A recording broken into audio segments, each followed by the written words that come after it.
The lecture hall sits in half-darkness as a sniper video begins to play. Wind hisses in the footage, and a lone figure lies in the grass with a rifle on rock. The camera trembles, and a finger pulls the trigger, and a distant target drops from view. Captain Hale stands by the projector and says, "Watch the small signs." He runs the clip again in slow motion, and the grass moves like waves. A freshman cadet rises from the second row, and his hands shake, but his eyes stay steady. And he says in a clear voice, "I took it." The words hang in air, and the room falls still. "What did you say?" Cadet Hale asks without raising his voice. "I took that shot," the freshman says, and he swallows, but does not sit. The upperclassman, Dawson, smirks and says that clip is from 2 years ago, and you were in school back then. The freshman nods and says, "I know, and that is why you should listen." He points at the frame and says, "Look at the left edge past the tin roof and see dust drift in a slow pull to the right. See the small flag," he adds, "and watch how it lies for a breath and then twitches in a short gulp of wind. That is a crosswind gust, not a steady breeze, and the shooter rides the pause and sends the shot between gusts." Hale studies the screen and says, "What is your name?" "Ayan." Sir Hale steps forward, and the video shows a wrist near the trigger and a small charm tied with thin cord. Hale looks at Ayan, and his gaze drops to Ayan's wrist, where a small charm rests in the same place. The room murmurs, and then falls silent again. Dawson says, "Then tell us the distance and the wind call."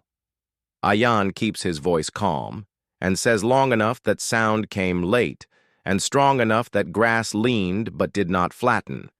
He points to the far hill, and says, "The bell in the village rang with a wobble, and that wobble marks gusts and lulls. I learned to hear that where I grew up," he says, "and Uncle Karim taught me to read wind through sound and dust and cloth." Hale asks, "What made you press the trigger at that second?" Ayan says there is a whistle under the wind, and it plays 2 notes, and then the truck in the road starts to roll faster. The class shifts, and someone asks what whistle and where. Ayan says a child whistle by the road, and if you restore the original audio, you will hear it. Hale asks the tech to check whether the file is the original or a copy with mixed audio. The tech says this file was compressed for class use, and the original field audio is not included. Hale nods and says, "We will request it," and the room feels tense like a wire pulled tight. Ayan says, "I do not want a medal, and I do not want praise. I want the truth to be taught, because the shot was not the end of the danger." Hale asks who recorded this clip in the first place. Ayan answers a phone on a ridge and a hand that shook in the wind. Hale asks, "How did you get here, and why now?" Ayan says, "I came to learn rules and to make sure I never take a wrong shot." He touches the charm on his wrist and says, "I also came to protect my family," because the video made a story of a clean strike and forgot the rest. Ayan says, "And stories like that can get people hurt." Hale says, "Training is not a myth, it is a record, and if the record is bent, we must straighten it." He orders the tech to freeze on the frame that shows the wrist and the tiny charm again. Ayan breathes slow and says, "I tied this charm on that day for luck from my sister, and I tied it here again. So I remember the cost," Hale says. "We will move to the range after class for a simple test with wind and distance." The lecture hall door opens, and 2 military security officers step inside. Badges flash, and the taller officer scans the room and says, "Which one is Cadet Ayan Hale?" Lifts a hand and points to the freshman who still stands. The officer says, "Cadet Ayan, you will come with us now." The room goes even quieter than before, and the screen holds the frozen wrist and the small charm in a pale glow. Ayan looks at Hale, and Hale gives a single nod that says, "Stand straight and speak true." Ayan steps into the aisle with his shoulders square and the charm warm against his skin. He walks toward the door, and every face turns to follow him, while the wind in the video keeps hissing like a hidden voice. At the threshold, he stops for one breath and says, "I will prove it." The officers wait, and the hall waits, and the screen keeps shining with that one still frame like an eye that never blinks. Cold wind crawls over the training range as pale light lifts the low hills. A rifle rests on a steel bench with 3 rounds beside it. Captain Hale stands by the firing line with a careful stillness. 2 military security officers wait at the side and say they will observe cadets crowd behind a rope and whisper in low waves. Dawson folds his arms and hides worry behind a thin smile. Ayan steps onto the mat and lies prone with slow care. He sets his cheek on the stock and feels iron cold. Against his skin, Hale says, "Recreate the shot you claimed and use only these 3 rounds." He points to a far plate and says the wind will not help you. A small flag snaps and dust crawls along the ground. Ayan looks once and then lets it fade from his mind. He studies weeds near the fence and the shimmer that hangs over the road. He listens for small music that lives in rope and tin and wire. The range goes quiet. He rolls the bolt and lets his breath fall into a steady count. Hale lifts a hand and says fire when ready. Ayan presses the trigger and the rifle kicks, and the echo walks the hills. Dust pops near the plate, but the steel gives no ring. A ripple of voices moves along the rope and then fades. Ayan cycles the bolt and never looks away. He slides his elbow a finger width and lowers the rear bag. A hair. He watches weeds lean and stand and lean the other way. He listens to the tin roof on the shed, hum and fade and hum again. For a breath, the hum dies, and he knows a gust has paused. He presses again and sends the second round across the stillness. The plate shivers, but gives no clean song. A chalk kiss blooms just off center like a pale tear. Hale stays silent, and the cadets do too. Ayan rests and listens. He does not chase the flag or the dust or the weeds. He waits for the thin tune he remembers from the video. A small whistle that cut the wind like a tight wire. He thinks of his sister and her charm against his wrist. He thinks of a truck near a school and a shot that stopped it. He thinks of 2 notes blown into air. The roof hum rises and falls without order. The flag twitches with no clear sign. Ayan lifts his head for one breath and closes his eyes. He hears rope tap a metal eyelet on the flagpole. He hears air pass through bench holes and make a string-thin sound, but he does not hear the 2 notes he needs. "Take your time," Hale says in a quiet voice. No one laughs now. A gray cloud hides the sun, and the light turns flat and cool. Ayan settles, his cheek again, and softens his eyes. He watches the far line where the road meets scrub. He lets the noise drop away until only rhythm remains. Breath in and hold, and breath out and hold. A small high whistle reaches the line like a needle through cloth. 2 notes thin and quick from the shed beyond the berm. Ayan does not move for a count of 3. Then he nudges a hair left and a touch low. He presses the trigger and the 3rd round goes. The plate rings like a bell that had been waiting. To sing a low cheer starts and dies as the wind returns. Hale looks from the flag to the roof, to Ayan and back again. "Where did that cue come from?" he asks. Ayan says from the shed area, and it was a whistle with 2 short notes. Then silence. Hale calls to the tech in the range trailer. "Check the audio on the class file and check the raw archive if you can." The tech jogs into the small room and lights jump on a panel. Cadets trade low words that sound more like respect than doubt. A security officer says whistles are not part of standard range use. Hale says no one used a whistle today. Ayan keeps his gaze on the horizon and his hand on the stock as if holding a thought.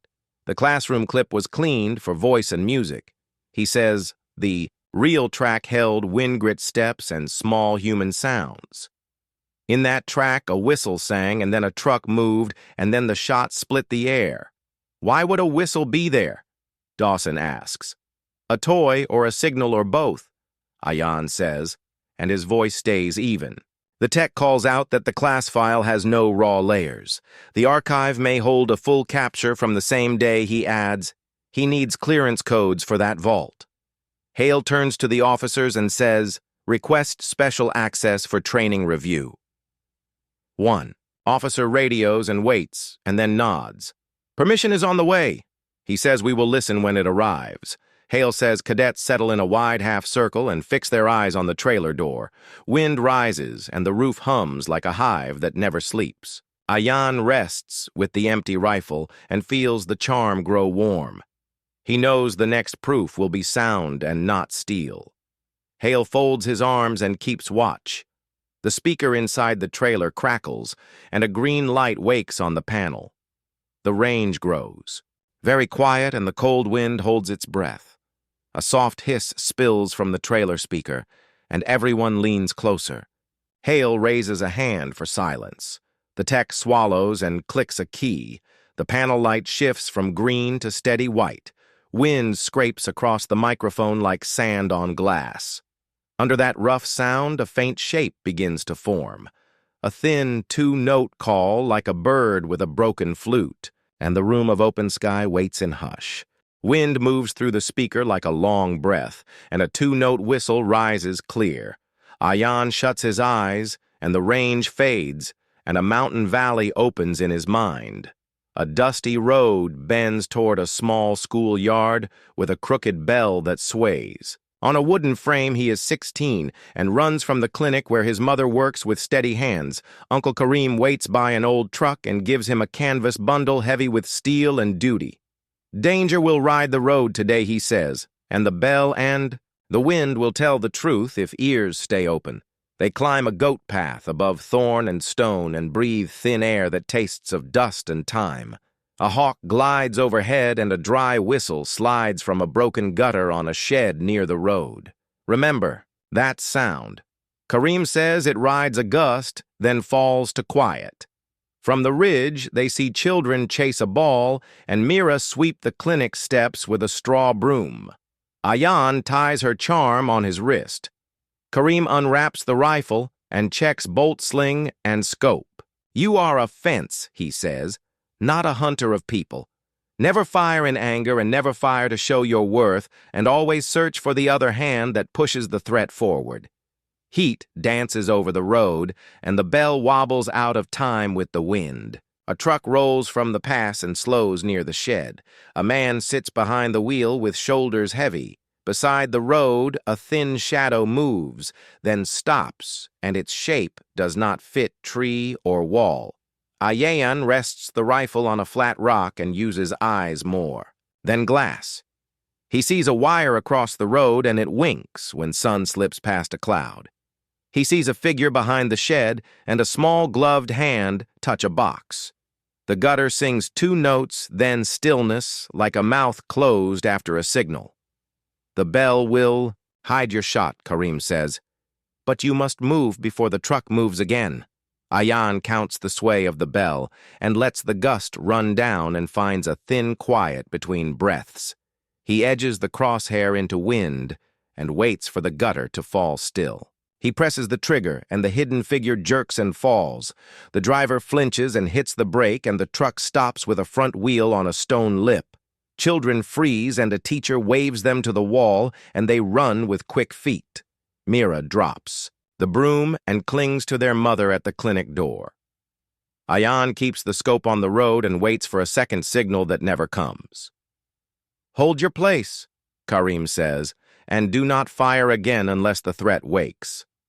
At the clinic, Kareem gives a simple shape to the event and keeps names out of the wind. He says a danger passed and the boy with the rifle will fix the broken gutter one day as fair trade with the air night falls and rumor spreads that a driver was forced by a hidden hand. A shaky phone clip travels to bigger hands. They trim sound and crop frame and keep only a clean strike and a still truck. Ayan learns the dead one is a warlord's son, and men plan revenge that will not care about truth. Kareem moves Ayan and Mira to an aunt in another valley and says, "School first, and truth must travel with a guard." On his last night, Ayan ties the charm tight and whispers, "I will learn real rules, not tricks." Wind hisses from the trailer speaker, and the range returns like a room of open sky. Captain Hale watches the far line as if he can see the broken gutter and the hand behind the wall. The tech calls that the archive holds more files and that the raw track may carry voices under the whistle. "We will hear them if they exist," Hale says, "and we will carry the full record to the board." The past sits heavy in Ayan, but it does not crush him. He thinks of Mira and the broom and dust like tiny silver fish in sun. A clean story is not the same as a true one, he thinks, and lifts his head. The speaker hums, and the two-note call returns like a small bird asking, "Do you remember?" "I remember," Ayan says, "and I am ready to tell everything." Then we move to the lab. Hale says, and we follow each sound to its source, and we do not stop. At half-truth, cadets make a path, and Ayan walks with the rifle open and safe toward the door. The wind lifts, and the whistle fades. While the stakes rise, dust lifts, and the stakes rise. Night settles over the academy. Ayan sits on his bunk and holds his sister Charm tight. His phone lights up with a harsh message. "You missed once." A second image shows a grainy ridge and a shadow behind a rock. The shadow stands where the shooter lay in the old video. Dawson lifts an ear cup and asks what happened. Ayan turns the screen and Dawson goes pale. "Someone wants you scared," he says. Then the door opens and Captain Hale steps in with quiet steps. He says the archive sent a key for the media lab and the window is short. Bring the phone and your courage and do not reply. Empty halls carry them to a blue-lit door. Inside servers hum like deep bees. The range tech waits at the console. He says a raw track is reachable but higher. Flags guard the rest. He types a long code and a slow bar crawls across the screen. Frames from the day appear in a tight grid. Hale says split the audio and show the different sources. The speakers hiss and then settle into a steady wind. Under the wind hides small sounds like sparks. A click like a switch moved by a careful finger. Cloth against brick behind the shed. A clipped radio word and a swallow of silence. The tech marks the peaks with thin blue lines. Switch to the ridge view. Hale says. A half-hidden figure stands with a square device and a wire. The wire runs to a hook under the truck bumper. Ayan leans forward and whispers, "There is the other hand." Back to the known angle, Hale says, and stack the tracks. The gutter sings 2 notes, then goes still, like lips pressed shut. The hidden figure flips the switch, and the truck begins to roll. The shooter uses the lull and fires, and the sky breaks. Another angle shows the hidden figure fall behind the wall. The truck stops on a lip, and dust drifts across the yard. Children run to the wall, and a teacher waves them inside. Hale asks, who cut this and who kept it cut? The tech opens file history and locked names slide by. At the end sits a rank and a winter date. Colonel Voss signed the redaction and sealed the source. A knock hits the door in 3 slow beats. 2 security officers enter with calm faces. Behind them, a man in a gray coat follows with folded hands. "Good evening," he says, and his badge reads, "Colonel Voss, late work." "For cadets," he says, with a soft smile that does not warm. Hale says, "We review a training asset with permission." Voss looks at the grid and wave, and his eyes cool. "This asset is restricted," he says, "and this room is under my authority. Hand over all. Copies and step back from the console." Dawson bristles, but Hale stills him with a small lift of the hand. Captain Hale says the board meets at first light and needs the original. The inspector will want truth and not a trimmed fable. Voss says the inspector will want calm and not noise. He points at the switch and his guards do not blink. Ayan feels fear like smoke in his chest and holds his ground. Sir, the children on that road deserve the full story. He says new cadets deserve it too, so they learn mercy and caution together. Voss looks at Ayan like a man looks at rain and then looks away. Young men mistake heat for duty, he says, and one clean story protects the many Hale answers. One clean story can also hide a knife. The text says, the system must save the sink before any shutdown. He adds that the server mirrors to a secure cloud on a timer. Cancel that now, Voss says with a voice like frost. The tech glances at Hale and at Ayan and waits. Hale gives a slow nod that looks like yes, and also like be wise. The tech moves his hands with a speed that pretends to yield. A covert backup begins, and a small light winks under the desk. Voss reads a corner tag that shows owner rights. Access. Owner Colonel Voss glows in pale, text like a brand. He reaches for the switch, and the room air tightens. A radio crackles in the hall with a new command. Priority seal on Building 3, and no power changes allowed. Voss pauses with 2 fingers near the switch, and his eyes harden. Hale steps half a pace between the hand and the console. No one moves, and the servers sing, and the frames wait like a held tide. Footsteps gather beyond the door, and a key slides into the lock and turns slowly. Sirens rise in the corridor, and blue light shivers across the lab.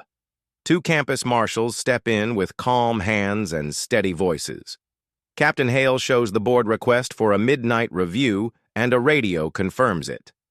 Colonel Voss lowers his hand from the power switch with a smile that hides a warning. Continue the process, one marshal says, or explain refusal to the board at dawn. Voss takes a chair. The tech opens the wave panel and stacks the audio like glass. Boost the 3rd channel, Hale says. Broken syllables rise and join into a line. Push him now, the voice says, and then silence like a closed fist. Hold the 2nd truck back and wait for the loud report, the voice adds.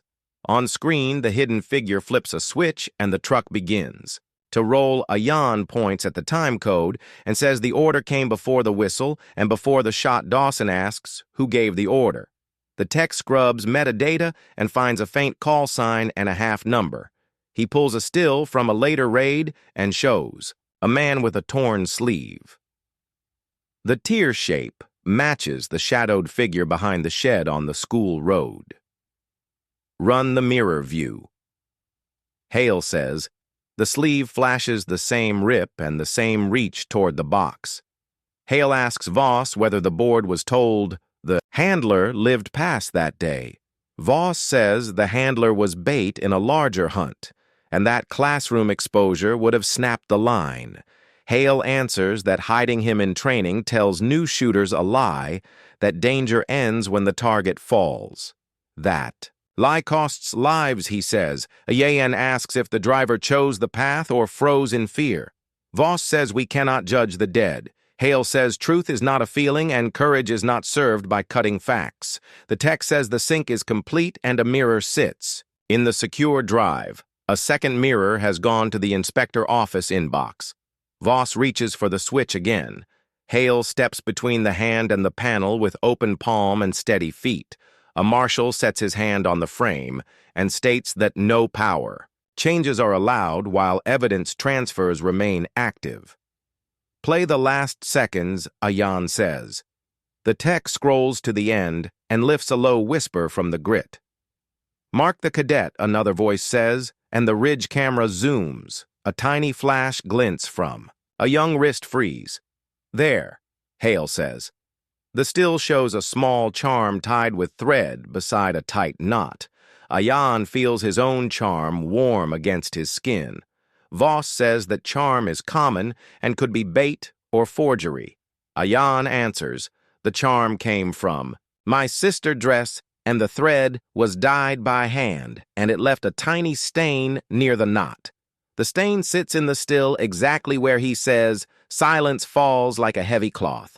The marshal says, the board will see this before dawn, and the inspector will seal the original. He nods to the tech, who begins a final integrity check while the server hum deepens. Hale tells Voss the clean story ends here, and the whole story begins now. Voss says the choice belongs to the board, and they will decide the lesson. The academy keeps. Ayan looks at the door and imagines new cadets learning to watch grass and dust and to hear small whistles that carry big truth. He does not hate the man in gray. He wants the next class to walk a safer road than the one. He walked. The tech finishes the check and says both mirrors are secure and the chain of custody is recorded. A gentle tone rings from the console like a bell across fog. The overhead lights drop to black and the fans fade and the blue door slams. As the building lock engages, a red bar glows over the frame like a line of fire. In the hush, the charm on Ayan's wrist feels heavy as iron. New sound wakes in the hall like many boots, counting toward the lab. Hale squares his shoulders and Ayan steadies his breath. The marshals face the door as the steps grow louder. The tech dims the screen to save the file and keeps one finger on a hidden send key. Voss watches the handle and says, "Stand down and let command enter. No one moves." The boots reach the threshold and stop with one last hard stamp, and the lock light flickers like a warning flame. Cold air slips through the door seam and smells of rain and metal. Somewhere a radio murmurs a count, and the red bar holds a patient glow. Waiting.